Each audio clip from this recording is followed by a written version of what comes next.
Okay, Yeah, so I'm starting recording.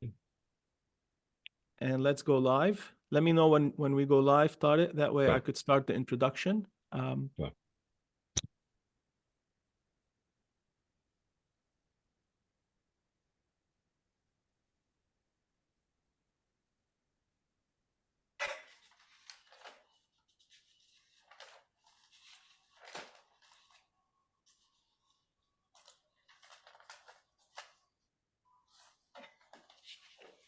Hi, everybody. This is Wissam Yafi from on TTV's Thawrathon. Today we have a special guest, Dr. Jeffrey Sachs. And for those of you in the region who may not know Jeffrey, he is a world-renowned professor of economics, a leader in sustainable development, a senior advisor to the UN and several secretary generals, a best-selling author and syndicated columnist. He is also the recipient of the 2015 Blue Planet Prize, which is a leading prize for environmental leadership, and has twice been named among the most influential 100 people by Time magazine. And if all the above is not enough, I can vouch for Jeff myself. Jeff was my professor and advisor at Harvard. And I found that he's made a knack of picking very difficult global issues to tackle, such as poverty alleviation, health and aid policy, as well as more recently, environmental sustainability, and of course, the geopolitical implications of what's happening in Europe, that is the Ukraine, as well as the Middle East, but also some conflicts and their implications in the Far East, such as China, US, China, Europe, etc. With me today, of course, is Jim Clancy, former CNN anchor, who has an extensive knowledge about the MENA region, having lived it and covered it for a long time, as well as Tarek Hmaidan, my partner in crime and founder at TTV, who is based out of Beirut, together with Rami Ghandour. Thank you all for joining. We hope to cover this session in this session 4 specific areas of what is going on at the moment, the geopolitical, economic, social, and also a look towards the sustainable outcome from all that is happening. Jeffrey, welcome. Great to be with you, Wissam, and so nice to see you again. Same here. So let's start off with the geopolitical element. I was fascinated by your testimony at the UN Security Council when you said that several wars, and you mentioned maybe 3 of them within the MENA region, and I quote here, "They seem to be intractable, but in fact they are not, and they can be ended quickly by agreement within the UN Security Council." I'd love to ask you why you think the UN Security Council hasn't been able to put a stop to these wars, and who is benefiting from them carrying on? The answer is quite simple. The United States does not want to stop the wars. In fact, the United States is the enabler of so many wars around the world. It's really tragic. When it comes to the war in Gaza right now, if the United States stopped providing munitions to Israel, the war would end in a day. This war literally continues only because Israel gets munitions from the United States. It's not even out of stockpiles, it's out of new deliveries all the time. So if the United States took the choice, perforce, the fighting would stop. Of course, if the United States took political decisions, not vetoing UN Security Council resolutions, abiding by UN Security Council resolutions calling for a 2-state solution, I think that on political grounds, the war in Gaza could end essentially immediately. I talked about other wars, just to mention them quickly. The war in Syria, which has gone on since 2011, is a U.S. regime change operation gone wrong, as most of them do. in a very deep way. It was decided by the U.S. and some of the regional partners that they would bring down Bashar al-Assad. And President Obama gave a famous finding, the Timber Sycamore operation of the CIA to bring down Assad. It failed, but it has caused 12 years of nonstop war. And I know through my work in the UN that that war could have ended in 2012, but the US blocked the solution to the war. There was an agreement to end the war, but the United States said no, Assad must go or the war continues. Similarly, I talked about the Ukraine war. This is a completely misunderstood war because of the US narrative, which is false. This is a war caused by the US overthrow of the Ukrainian government in February 2014, followed by, and for the purpose of, and followed by an attempt until today to extend NATO to the border of Russia. And Russia, understandably, in my view, completely understandably, would not have it. And so this is a war over NATO enlargement. If the United States said any moment, NATO will not expand to Ukraine and to Georgia, by the way, which was put as a pair with Ukraine, the war would end. In fact, it almost did end in April 2022, weeks after the start of Russia's special military operation, because that whole invasion in February 2022 was designed not to take over the country, but to force Ukraine to the negotiating table, which it did. Zelensky and the Ukrainian government negotiated a peace with Russia based on neutrality, and the United States stepped in and said, no way, you're signing that. And the war has continued since then. So these are wars of choice. They are wars, in my view, of an American empire, a very misguided one. I'm an American. This is a government that is not serving my purposes at all. It's wasting my money and it's killing a lot of people. So I find it all disgusting. I can tell you, and I don't mean to sound absurdly personal about it, but no government's ever asked me about this in the sense that these issues are not publicly debated in the United States. The causes of the wars are hidden from view. The narratives officially are lies. The votes on funding the wars are pushed through Congress almost without public debate. And so public opinion plays almost no role.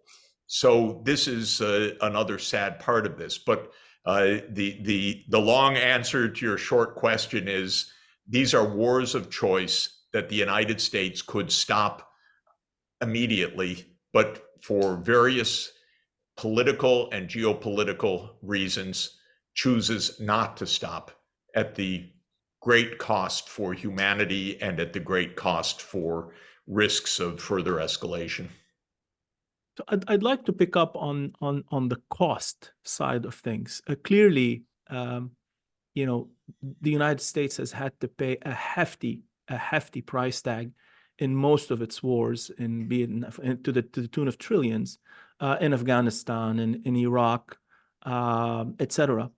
And you know, at home, there's a lot of political pressures that are being exerted.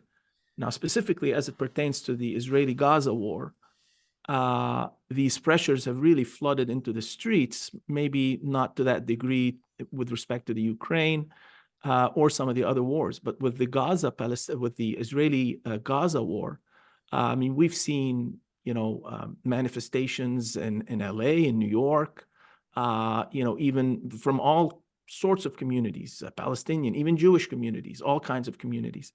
And some of them are basically starting to question verbally, like never before, these kinds of policies that the U.S. administration is undertaking. I think even the State Department has had some may I call it clandestine, because they had their faces covered in front of the White House manifestations so that they're not under any risk, but kind of to also object to the current policies of the United States. Would you be able to kind of shed a little bit to your opinion on how much that's playing a part in what appears to be a shift in U.S. policy from October 7th to today? And is that trend going to continue going forward in your opinion? Or is there something that's going to hamper it and not allow it to go any further? So I think there are two parts to the question, if I might. First is a bit about the costs financially, and then the costs politically. The costs financially of the U.S. wars of choice in the 21st century really dated to 9/11, if we might: Afghanistan, Iraq, Syria, Libya, Ukraine, and many other smaller wars as well. Come to, according to different estimates, somewhere between $5 and $8 trillion. Even for a macroeconomist like myself, that's not small change.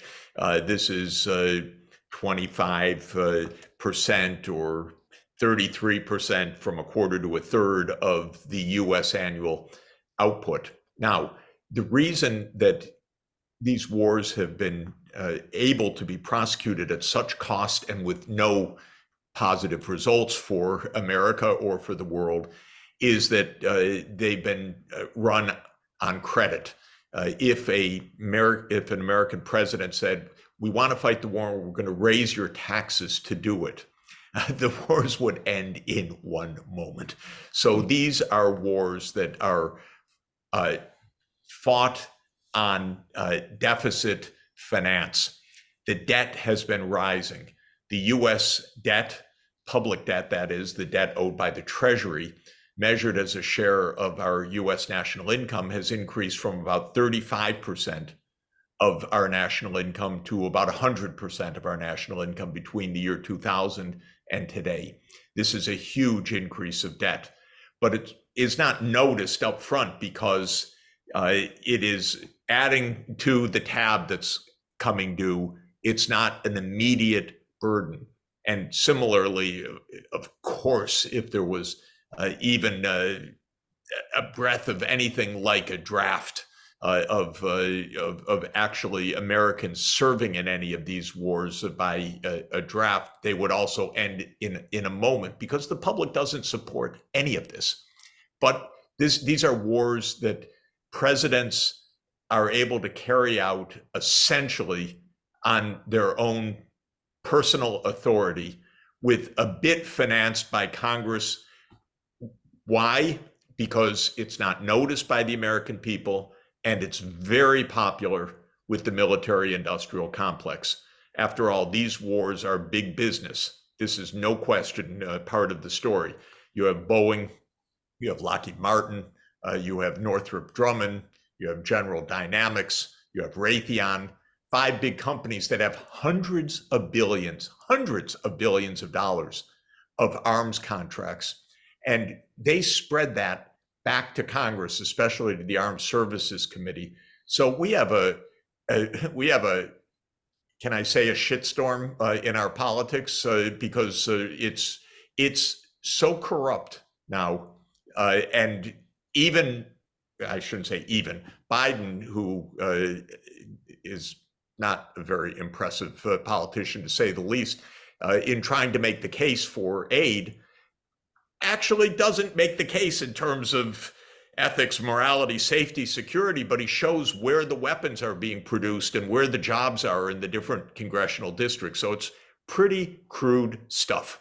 Now, again, the American people would not tolerate any direct burden of this. So all of this is done on the side. Most people don't follow and don't really feel the budget deficits, except recently in the last couple of years, interest rates have gone up a lot.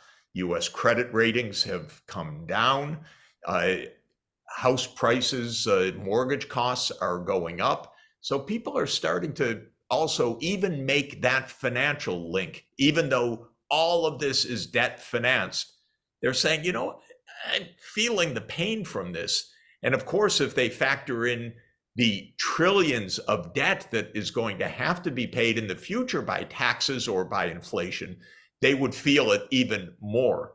But this is starting to be felt, and it's one of the reasons why Congress pushed back in recent months, not just what they would normally do of signing the bill, but a lot of congressmen saying the price is too high, even in a financial sense. Now, when you come to the political ramifications, which you asked about, this is absolutely fascinating, because the assumption of American politics for the last 50 years has been that it is always right for any politician to hone completely to Israel's point of view, because you have the Israel lobby, you have AIPAC, you have campaign contributions, you have not only Jewish voters, but you have Christian fundamentalist voters who, for their own theological reason, are even sometimes more strongly pro-Israel, quote unquote, if only to accelerate the Armageddon, by the way. But they're more pro-Israel in their voting than even the Jews sometimes. But the point is, the assumption of American politics, the training of politicians, is never show any space with Israel. And Biden, who's an old man and operates, I'd say, about 30 years out of date, and has a training that reflects the 1990s. This is his position, which is standing up for Israel no matter what. And so that's the normal politics. What has been the huge surprise for these politicians, I think a shock actually, is that young people aren't buying into it. So we have a tremendous generational change. It's not a change across the board in public opinion. It's really the under 35s primarily, our students on the campuses. Our students are looking at mass murder and saying, what the hell is this? Why are we complicit in this? And when they then protest, the donors to the university and the congressmen go crazy. You know, how dare the students say something against Israel? And it's been a huge shock to the older powers that be in the United States that this doesn't play. And Biden is finding he's losing support, a lot of support right now, by virtue of this knee-jerk, unconditional support for Israel, which has always been the formula for a Biden-like politician. It doesn't work anymore. This generational change is a very deep one. It's not going to go away. There's very little sympathy among younger people, and that's both Jews and non-Jews, by the way, though, of course, the proportions will vary in different groups. But a lot of young Jews are incredibly unhappy about what Israel is doing. And our student bodies more generally on the campuses are really unhappy. And the campuses are the administrators and the donors who have always been like the US politicians, 100% pro-Israel, unquestioned, are extremely surprised at what's happening right now. I'd like Jim to, I think Jim wanted to make a comment, but I'd love to hear more from you on this. I don't know if we can call it a witch hunt against some of these, very prestigious university presidents. That we can talk about that. We can talk about that a little bit later. Jim, did you want to chime in? Yeah, I just, as we survey all of this, I mean, and I can't disagree with what you've outlined here. I mean, deficit spending makes a lot of this possible, because, people don't feel it, at least immediately. But at the same time, if you want to accomplish some of the things that you outlined there before the United Nations, the United States has to literally retreat from the position that we are, that vital mediator in the Middle East. You can't do anything without us. And we've decided we'll stand with Israel and block all of your international efforts. There doesn't, seem to me that they're ready to join hands, arm in arm with the other members of the UN and share that decision-making instead of just using the veto power that they have in the Security Council to halt it in its tracks. How do you get, I don't see the politicians in the United States backing down. Any of them. I think, Jim, you're exactly right. Of course, the U.S. could, if it wanted to, quote, lead by actually doing something constructive rather than totally defensive in using the veto. What's happening in the UN, of course, is nearly complete isolation of the US and Israel vis-a-vis the rest of the world. In the Security Council, with the 15 votes, the most recent call for a ceasefire went 13 to 1 to 1. So 13 members voted for a ceasefire. The United States vetoed that call, and the UK, ever loyal, abstained. And by the way, abstained even though the public pressures in the UK to stop this massacre are actually quite strong on the streets, with mass demonstrations taking place regularly in London. Then the vote went to the UN General Assembly under a doctrine that when there is a paralysis in the Security Council, it can be taken up by the UN General Assembly in a operational move that Dean Acheson actually established a little over 70 years ago, called Uniting for Peace. So it went to the UN General Assembly, and there the vote was 153 calling for an immediate ceasefire, 10 opposed, the United States, Israel, and 8 small countries, and 23 abstaining, with 7 very small countries not voting for one reason or another. Maybe their representative wasn't actually in New York or something like that. So the vote was 153 yes, 10 opposed, and 23 abstaining.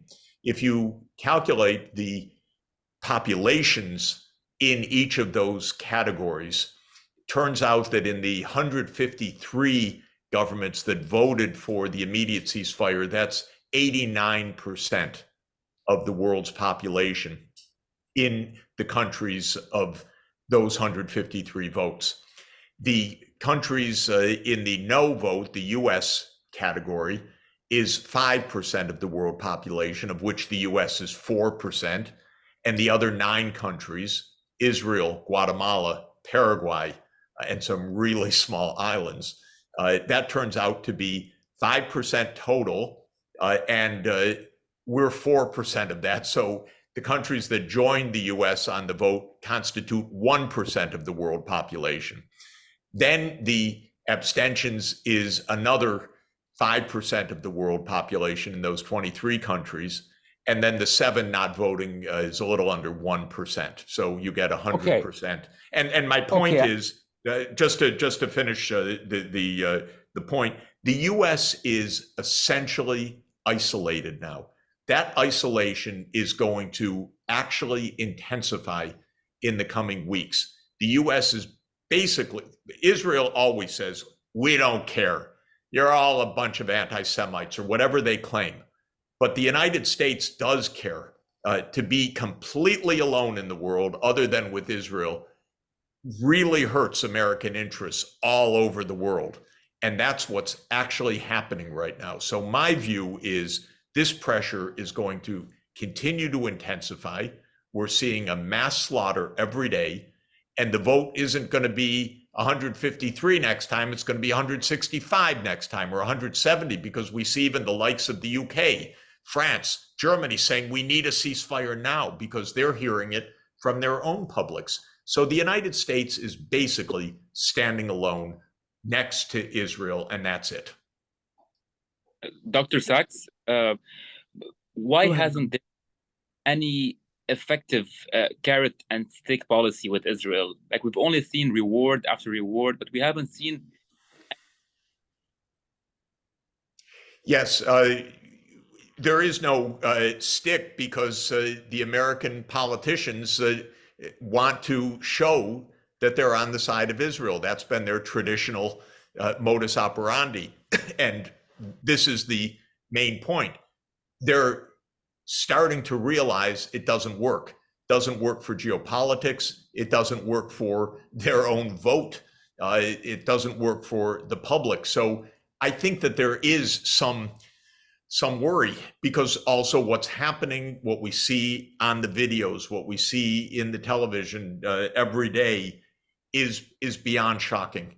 It's mass murder of a civilian population in broad, clear daylight, no murmur of attempt at diplomacy by Israel, quite the contrary, a complete denial of any intention of Palestinian rights now or after the fighting, quite the contrary. Netanyahu came out and said, well, Oslo process, that was a mistake. We will never allow the Palestinian Authority to have control over Gaza. We will keep control over Gaza. In other words, it's vulgar, and it is a war for Israel to have full control over everything. And if that means mass slaughter and ethnic cleansing, Israel will go ahead. The question is, will the United States provide the munitions each day for this? And as I say, the training of these politicians is, yes, don't show space with Israel. That's been the way for decades.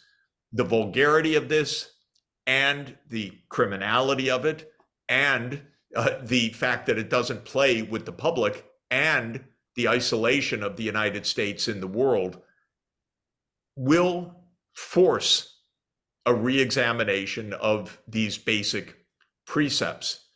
And how fast or not that will happen is exactly what we're seeing right now. I'm trying to do anything I can to see more votes that show the US isolation, that draw clearly that this is the whole world speaking out for justice and for stopping of the war. The American politicians, they have a high tolerance for people being killed. They've been killing people for a long, long time, but not in such a vivid way on the screen, so clear every day. There is one point, but I'll come back and just Sure. as a follow-up to this. There is one point that I don't think or I don't know if it's being made enough. I'd love to get your take on it. But one of the biggest arguments that Israel has in to the international community, it's right to defend itself, and I get that point. But in looking at some of the numbers that came out of the 2006 war in Lebanon and the crucial role that the UN played through resolution number 1701, highlights a couple of really interesting points. One, between the year 1982 and 2000, when Israel was occupying the south of Lebanon, there were about, I think, 12 to 1,300 soldiers, Israeli soldiers, that were killed. From 2000 to 2022, 23, that number went down by about 97.5% to, I think, 28, if you put aside the 2006 war. 2006 war essentially was a war for the release of Lebanese prisoners. They took the two soldiers, and ultimately, even though the war ended up doing a lot of destruction and death as usual, the prisoners were exchanged, and all of the Lebanese prisoners were released from Israeli prisons. Now, interestingly, the lesson from that war is between 2006 and 2023, the border has been, I'd say, relatively quiet. Some flare-ups here and there, but nothing major. They even signed an oil and gas deal just last year. One of the points that I think is missing, and I'd love to get your take on it, is if the land for peace model were to be reconsidered, there is a proof point that it works, and it still works.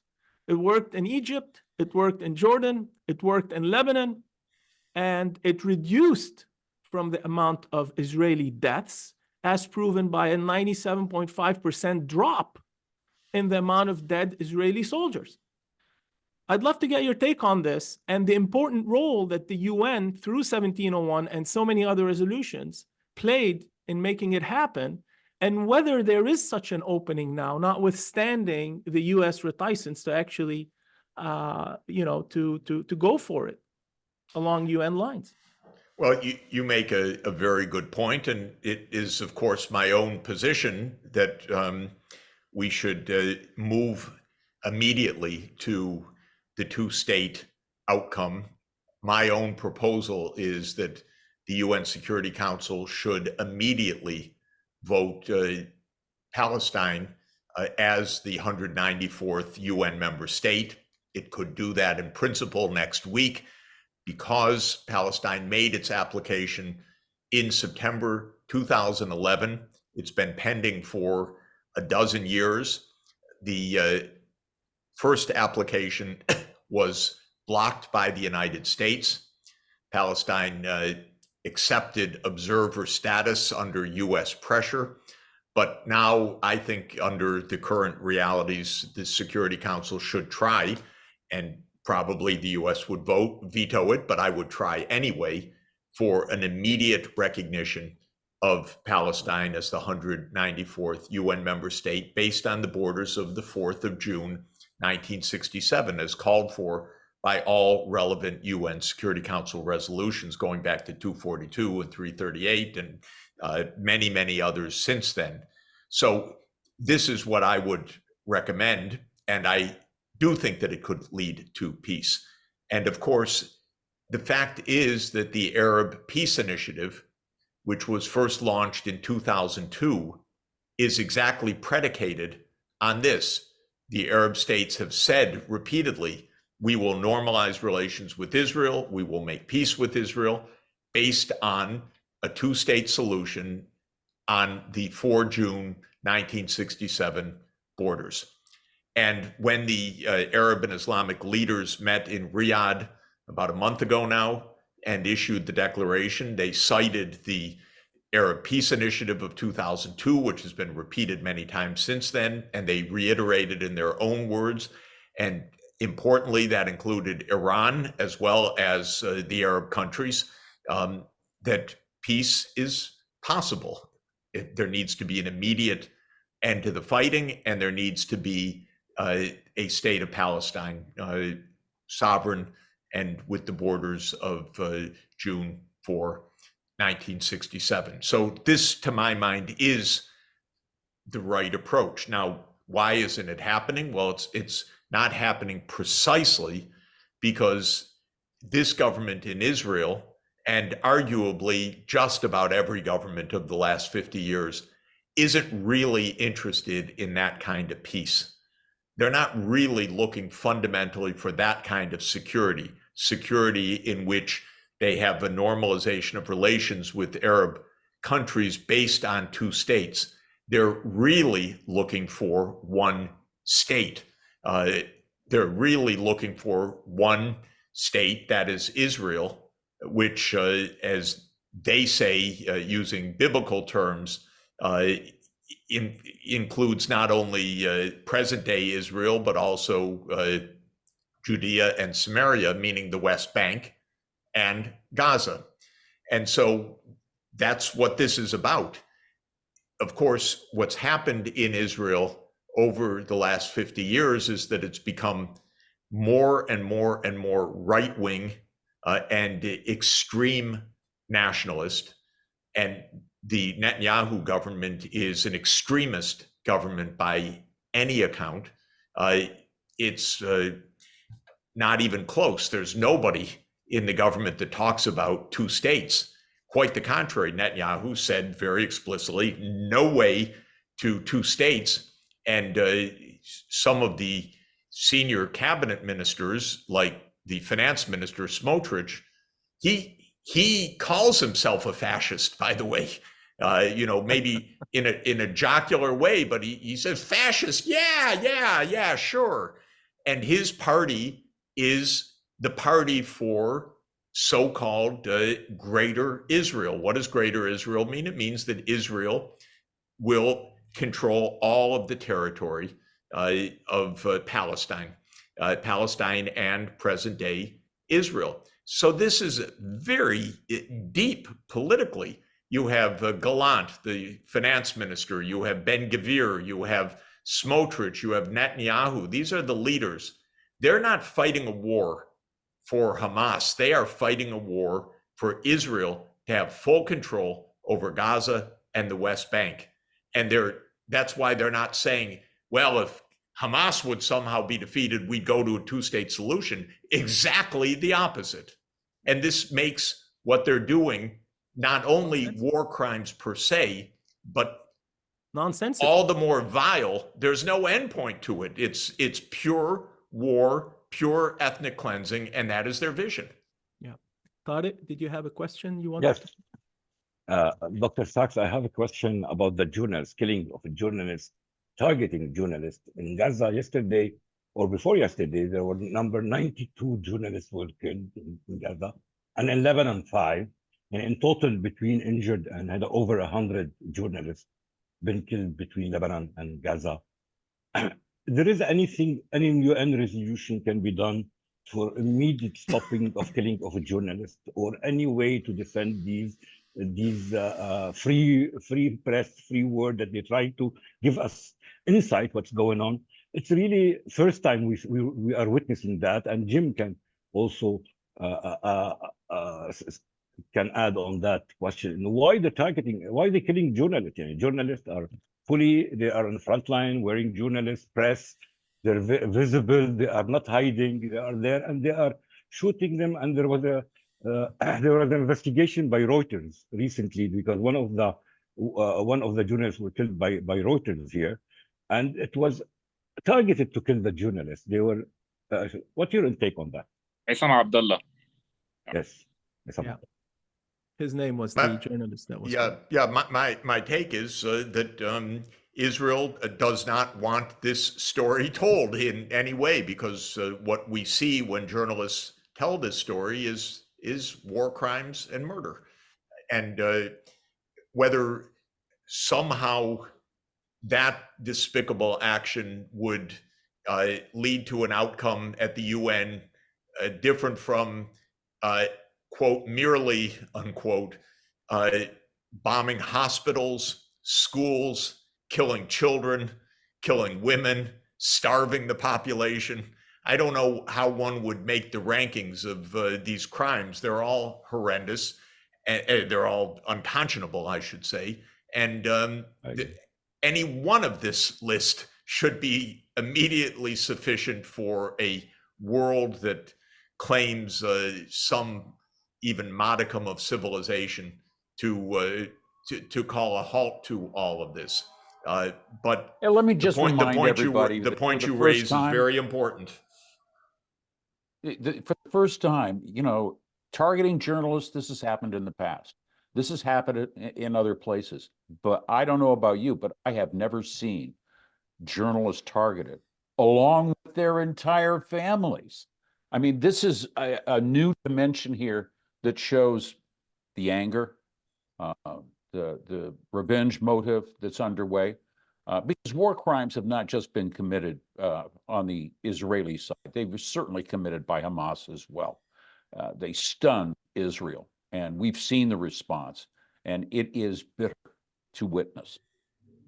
I would just add, Jim, I don't think it's revenge, and I don't think it's anger. I think it's a very calculated, horrific violence for a political purpose. They're trying to get all of the people out of Gaza. They're trying to make the situation so completely intolerable that Egypt opens up the gates at Rafah. And this is pure ethnic cleansing before our eyes, not even disguised. So I think it's done very coolly. I don't think it's fury or revenge. I think it's very cool, calculating, and very evil. So let's play this out, Jeffrey. I mean, let's assume that is a cold, calculated plan. And I mean, surely there are Israeli strategists, maybe arguably among, or should be among the best in the world. Surely they see the next 2, 3, 4 steps playing out. I mean, if there is an ethnic cleansing or expulsion from Gaza, that's going to essentially trigger, a massive uprising first in the West Bank. Second, maybe retaliation from the Syrian end with a lot of the Palestinian factions up there. Third, a retaliation by Hezbollah because they've already announced that any expulsion plans will be, will trigger a regional war. That in and of itself. And let's not forget what the Houthis have been doing, which is interrupting international trade. And then that's not even counting the slightly more distant players, such as the Iraqi factions, and then you have the Iranians. I mean, surely Israeli strategists cannot be so delusional as to think that they can get away with it today as they did in 1948. Well, I would put it a different way. They would like, I believe, nothing more than for the U.S. to become embroiled in a war with Iran. This is, I think, part of the goal. A wider war, we shouldn't think, is something that Israel is trying to avoid. It may well be something that Israel is trying to provoke. This is rather typical of,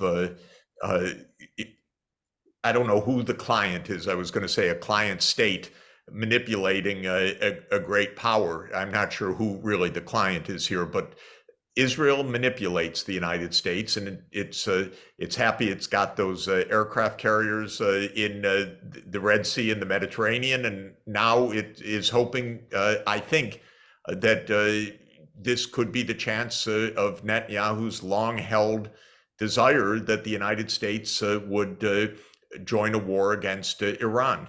So we shouldn't think of this as a miscalculation on their part. Of course, it would be, again, unimaginably horrific. It could escalate into everything because it could bring in other superpowers, and probably would bring in Russia. Who knows what would happen? And let's be clear, there are lots of fools in the US that also won't mind a wider war. We've got a warmongering group in the Senate, Lindsey Graham types and others, who always want expanded war. So we shouldn't think of this as a miscalculation. We should think of this as a provocation.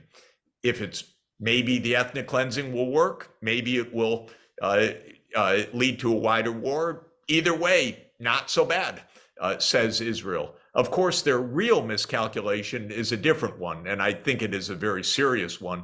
They're losing the United States. Israel is losing the United States. They don't get that. Just like Biden can't imagine doing anything against Israel, the Israeli leaders think they own the Congress and the US political system, and that is coming to an end, and they do not get that. Just like our Congress doesn't understand our students, Israel certainly doesn't understand what's happening inside the United States right now. And Israel can't go on a day with this without the United States backing it in munitions and backing it diplomatically and geopolitically. So I do think Israel's making a huge miscalculation. I think they're making a cruel calculation to start with, of course, but they're making a huge miscalculation, but not exactly the one that you're pointing to. They're making a miscalculation that they have the United States in their pocket, so they can basically think of the US military as theirs to throw against whatever enemy they want. That is a falsehood. They're going to learn the hard way. I think, in fact, if this continues in this horrific way, the two-state solution really will be gone, and Israel's very survival in the long term will be deeply threatened by the approach that Israel has taken. I see no disaster greater than Netanyahu. He's really a piece of work that has done untold damage to Israel in his tenure as prime minister. And it wouldn't be the first Well, time. he sees that the end West possibly coming. abandons them. I For was just gonna himself. say, Jim, go ahead, please. Well, he sees the end possibly coming, but it's his life's work preventing a Palestinian state. Exactly. And one of the things you brought up, and you may be right about all of this is planned.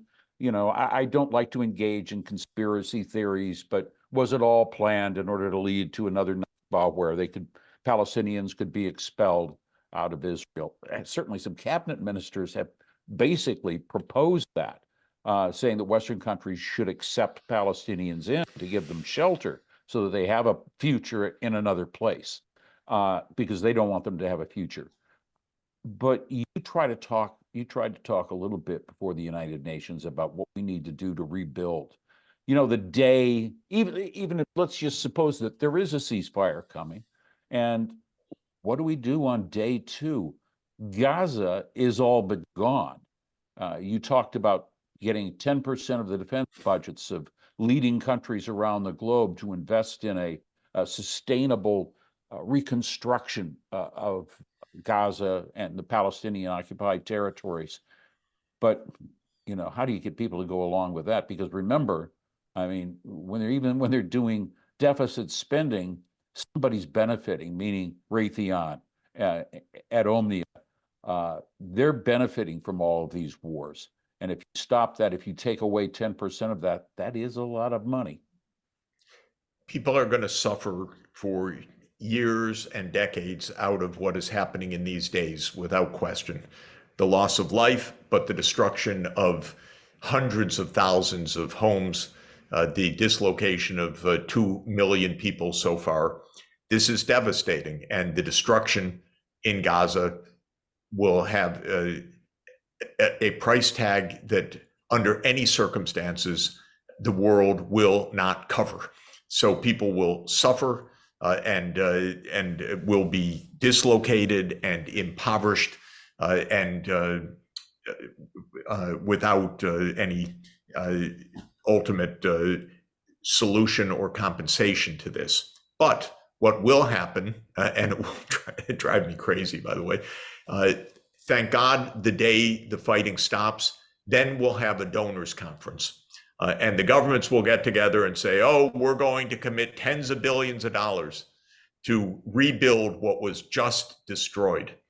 And it's so stupid that we behave this way, because a lot of my life and career is about trying to raise any funds for impoverished people, getting kids in school, building health clinics.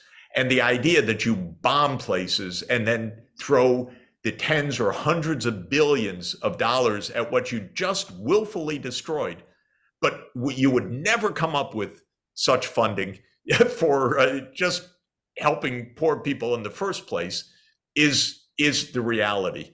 And remember, it's as we muse about who's going to rebuild Gaza, and the answer is nobody is going to rebuild much of it.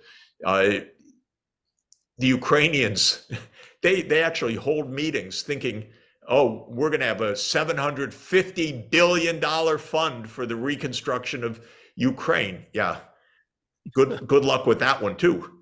So this is tragedy compounding tragedy. Of course, we have a doctrine in general in economics, an incentive doctrine, which is the polluter pay principle, which is you make the damage, you pay. That's how our courts work also. If it's a trespass or a noxious tort, a public nuisance is the legal term.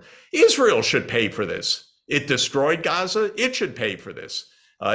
Well, let's try that one. That one's not going to go too well either. But that is that's the principle that should apply, so that a government thinks twice before it destroys another place. So it's interesting because it moves us. There's a couple of areas I'd like us to cover as we're kind of nearing the end of this great,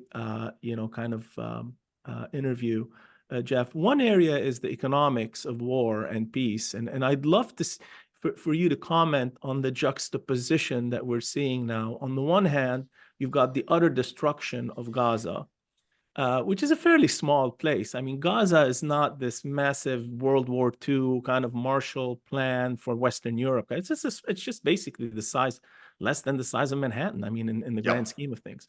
However, on the other end, you've got a damaged Israeli economy that's basically shedding hundreds of millions of dollars on a daily basis.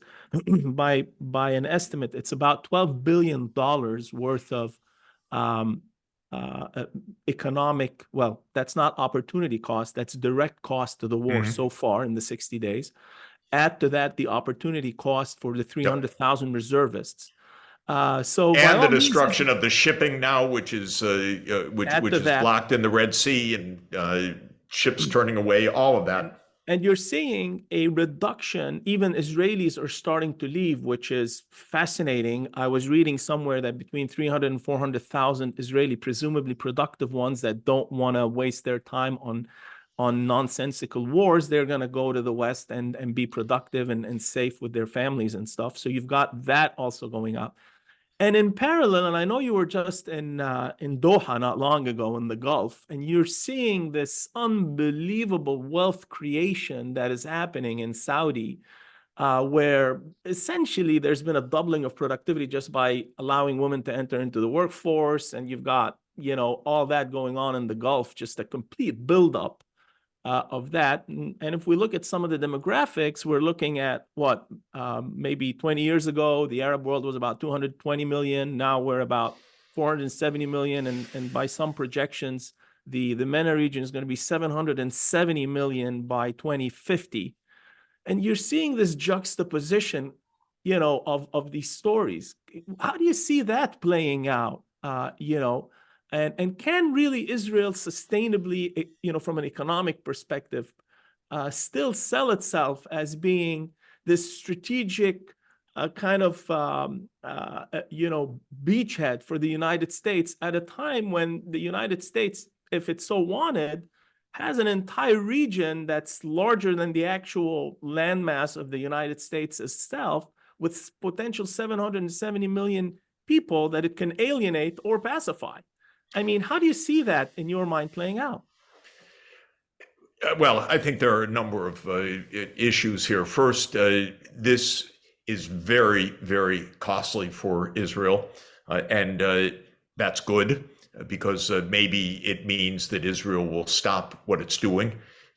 Israel cannot afford, ultimately, the greater Israel approach, which is the approach of ethnic cleansing or continued apartheid over the West Bank and Gaza.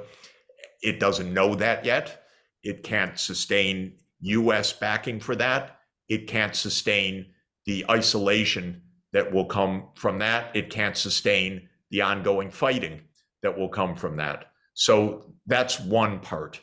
More generally, war is, a good business for 5 companies in the military-industrial complex in the United States, but for the world, it's a totally rotten business, of course. Not only does it create tragedy, but it creates mass destruction that is extremely costly to pick up, and the direct outlays on armaments worldwide now is probably $2.5 to $3 trillion. The estimate is about $2.5 trillion, of which the United States is typically measured at $1 trillion, but it's actually much larger than that when you count all of the budget item lines, maybe up to $1.5 trillion a year. So this is all costly, all wasteful.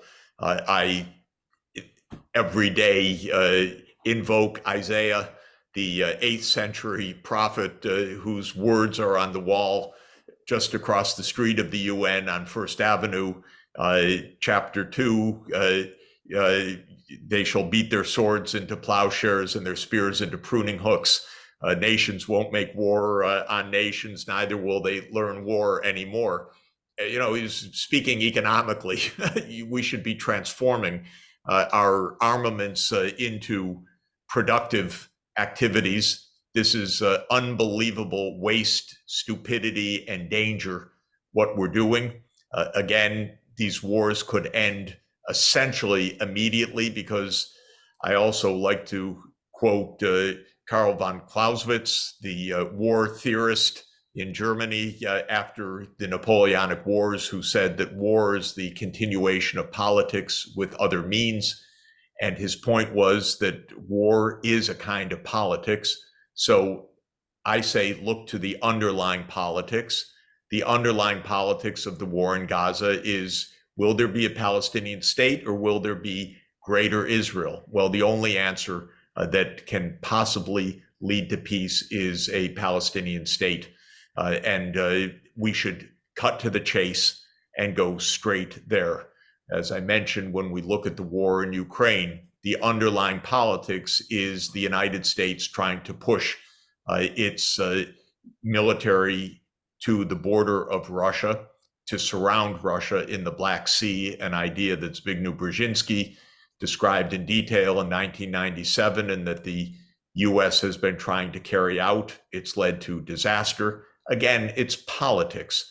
So if we want to stop the war, it's not military that will do it, it's politics that will end these wars, and they could end immediately. We'd save a fortune. The people in the world would be hugely benefited. Of course, those under the bombs first and foremost, but all of us would benefit. Maybe Lockheed or Raytheon shares would go down a little bit. That would be just fine. Can I ask a question about Lebanon? Go ahead, Tarek. And there is one question I wanted to get a comment from Jeffrey on this. About Lebanon and the situation in Lebanon and the UN resolution 1701. Now it's back on the table, and Amos 16 is being back and forth trying to implement borderline under resolution 1701. Any information on that and the IMF plan for recovery of Lebanon? What do you have for Lebanon? What do you like to say for the Lebanese audience about these two topics? I need another hour. I wish I could help you on that more specifically, but precisely while that debate has been going on, I was at COP28 and then in Ethiopia, just got back yesterday. So my consultations with diplomats on that start this week. Would you comment on COP28? What's your take on it? And do you think, as is being reported, it's at least an acceptable move forward? Did it disappoint you in terms of its reach, or were you actually surprised given that it was held in in an OPEC, at the end of the day, in an OPEC nation, and something did come out of it at the end? I was glad that it was held in the Gulf region, and I think the president of COP28, Sultan Al-Jaber, did a very good job, and the outcome is, as these things go, good. Now, I say as these things go because there's paper and then there's reality. And the paper document that came out is a step forward, definitely. The reality is that the big powers are all directed at these war and peace issues, not at this climate issue. And until we end these wars, we're not going to get the kind of real political capital to decarbonize the world economy, to face up to the financing challenges, and so forth.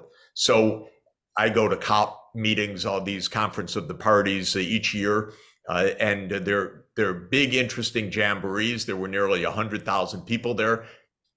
A true measure of massive world interest, massive business interest, massive civil society interest, massive scientific interest. But in terms of superpower politics, that's not where the real answers are. And right now, the superpowers are in conflict and in war, and we've got to end that so that they focus on something absolutely real, which is making the planet viable from a climate point of view for the 21st century. Well, Jeff, I think I don't know if any of my colleagues has any more questions, but I do have one last question for you.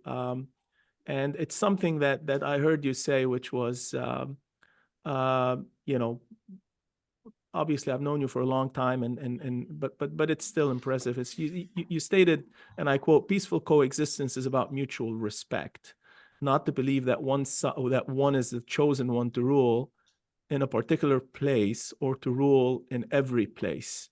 And I thought that was a really interesting quote, because you kind of in many ways highlight the aspirations of a lot of people who are more on the peace side of things, realizing the sacrifices that might need to be taken. But I'd love for you to comment on this, and whether you look at, you know, the next few weeks, months, years in an optimistic tone, or whether, you know, having been in development and having been, you know, in the throes of geopolitics and the UN for such a long time, whether you've reached a point where you're looking at it more from a pessimistic perspective, or an optimistic one.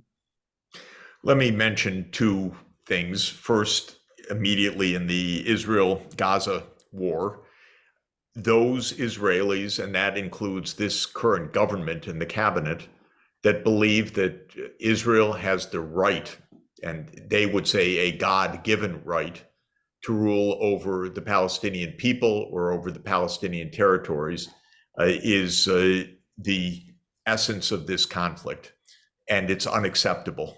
And the people of Israel need to live side by side with the Palestinians in peace, and it's perfectly possible to do.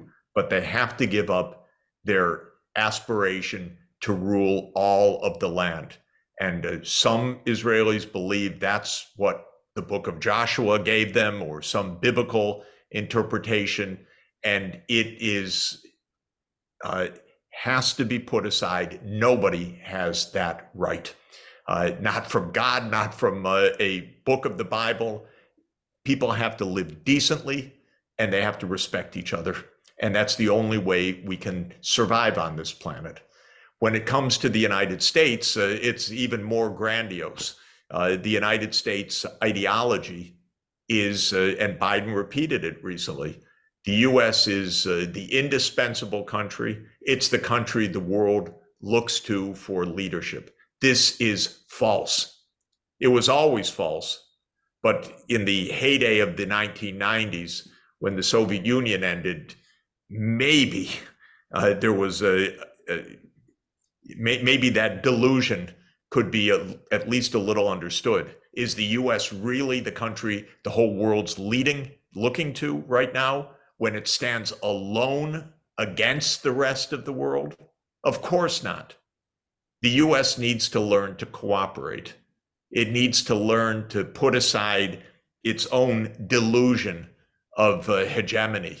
And there are leaders, in fact, it includes this very government, Biden, Sullivan, Blinken, Newland, who really believe in US hegemony. Well, it's a nonsense. It's a fiction.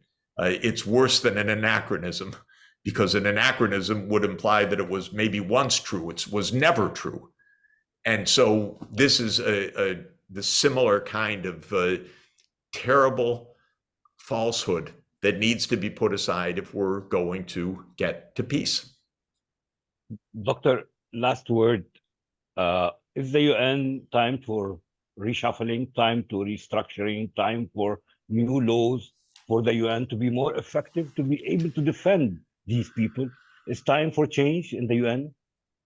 Well, I love the UN, first of all, as frustrating as it is, because it is the place where the world meets, and it's the only place where the world meets. And when the world meets, it speaks with a huge voice: peace and justice for Palestine. So it's pretty impressive. Now, it has a voice, but it doesn't have an army. It doesn't have its own tax authority. It is a club of 193 nations. It was founded by nations. It was founded by nations. This is important. It's not global government. It's United Nations. And this is a bit of a problem. I'm in favor of more power, for example, some direct tax power, so that at the global level, we can get some funding for poor people or for emergencies or for other things that we need. Now, next September, there will be a summit of the future at the UN. This is a once in a generation. In fact, it's the first time ever that such a summit has taken place. And Secretary General Antonio Guterres has called on the world, think about what we want and what we need for the balance of the 21st century. And we will meet the 22nd and 23rd of September. By then, hopefully, there will actually be some creative agreements reached about the kind of restructuring or strengthening of a new multipolar world and a stronger set of UN institutions that can work for the 21st century. So I'm a believer. I know in history, we've never had global governance. This is only the second attempt in all of world history to have this. The first was the League of Nations. It failed within a generation. The United Nations is 78 years old this year. It is, as I say, I love it, and it's incredibly frustrating that we can't solve more problems in the way we need to. But we should understand this is a new attempt in human history to have global scale governance. So I don't want us to give up on it. I don't want us to be cynical about it. I want us to fix things so that we can actually make it work. Well, Jeff, I wanted to really thank you for your time today and for your frank comments and, well, I'd say brave comments as well. I want to thank also all my colleagues, Jim, Tarek, Rami, for also joining us. And, you know, keep up the fight and the great all work will. that you're doing. And hopefully one of these days, we will be able to reach peace and for decent, good global governance. So Jeffrey Sachs, thank you so much. Thank you very much. Thanks all of you. Great to be with you. A real honor. Thanks. Thank you. It's our pleasure. Thank you. You're on mute, Jim. I think we're still recording. I wanted to throw that in, that we do have the indispensable ideals. We just need to live up to them. That's true. That's the I'll- US